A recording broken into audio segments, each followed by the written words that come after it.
Les 3 types d'anémie les plus communs. Les différents types d'anémie apparaissent en raison d'une carence nutritionnelle, c'est pourquoi il suffit de changer notre régime ou d'y inclure les aliments conseillés pour régler ce problème. L'anémie n'est pas une maladie en soi, car elle est principalement due à une carence nutritionnelle. Il existe plusieurs types d'anémie. L'anémie peut aussi être le symptôme d'autres maladies graves, raison pour laquelle reconnaître les symptômes les plus communs de l'anémie peut être essentiel. L'anémie est une condition dans laquelle le nombre de globules rouges est si faible que la quantité d'oxygène qu'ils transportent n'est pas suffisante pour alimenter tout le corps. Conséquence de cela, la fatigue et une sensation de faiblesse se font sentir. Vous pouvez avoir le souffle coupé rien qu'en montant des escaliers. 2 jours de repos ne vous suffiront sans doute plus pour reprendre des forces. Si ceci décrit votre situation, consultez votre médecin. Il est important de prendre des mesures le plus tôt possible. Comme nous vous le disions plus haut, il y a plusieurs types d'anémie. Certains types rares sont la cause d'un mauvais fonctionnement du corps. Par exemple, à destruction précoce des globules rouges du sang, anémie hémolytique, un défaut structural héréditaire de globules rouges, anémie à cellules falciformes, ou incapacité à créer ou utiliser l'hémoglobine, anémie sidéroblastique. Les formes les plus communes d'anémie, cependant, sont le résultat d'une carence nutritionnelle. Il est alors possible d'y remédier avec une bonne alimentation. Ces formes sont les suivantes. Les types les plus communs d'anémie, l'anémie ferriprive. Anémie ferriprive lorsque le corps n'a pas assez de fer pour produire de l'hémoglobine, on parle d'anémie ferriprive. S'il n'y a pas assez de production d'hémoglobine, les tissus du corps ne reçoivent pas assez d'oxygène pour s'alimenter.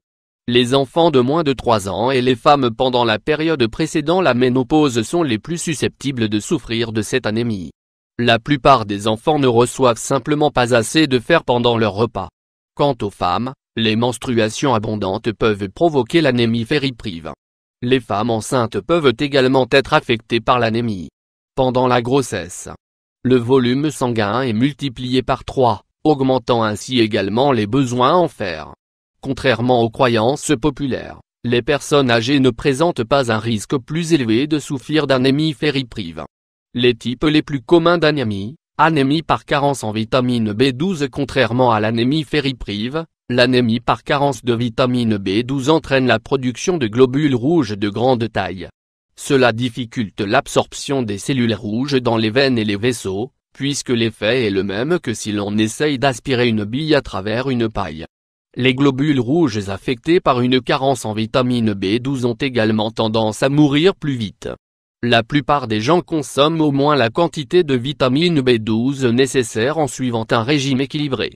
Les personnes âgées présentent un risque plus élevé de souffrir de carence en vitamine B12. Elles sont plus susceptibles de présenter les conditions qui affectent la capacité du corps permettant d'absorber la vitamine B12. Cette anémie est diagnostiquée chez une personne sur 100 de plus de 60 ans. L'ablation chirurgicale de certaines parties de l'estomac ou de l'intestin grêle, la gastrite atrophique ou certains désordres comme la maladie de Crohn peuvent perturber les fonctions du corps qui permettent d'absorber cette vitamine. Mais la cause la plus commune d'anémie par carence en vitamine B12 est le manque d'une protéine appelée facteur intrinsèque. Le facteur intrinsèque est normalement sécrété par l'estomac et son travail consiste à faciliter l'absorption de la vitamine B12. Sans le facteur intrinsèque, la vitamine B12 que vous consommez ne fera que flotter comme un résidu. Chez certaines personnes, un défaut génétique peut être la cause de la non-production de ce facteur intrinsèque. Chez d'autres, il peut y avoir une réaction auto-immune qui fera que, par erreur, le corps attaque les cellules de l'estomac qui produisent cette protéine. Une carence en vitamine B12 causée par un manque de facteur intrinsèque est appelée anémie pernicieuse.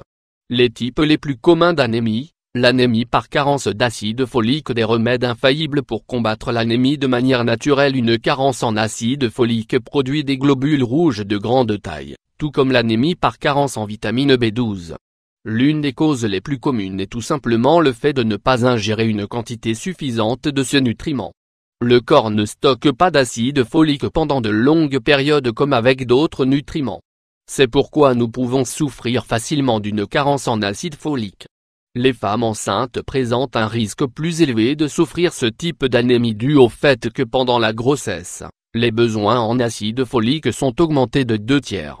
La consommation de la quantité adéquate d'acide folique pendant la grossesse est importante. Cela aide à éviter d'éventuelles malformations de la colonne vertébrale du fœtus.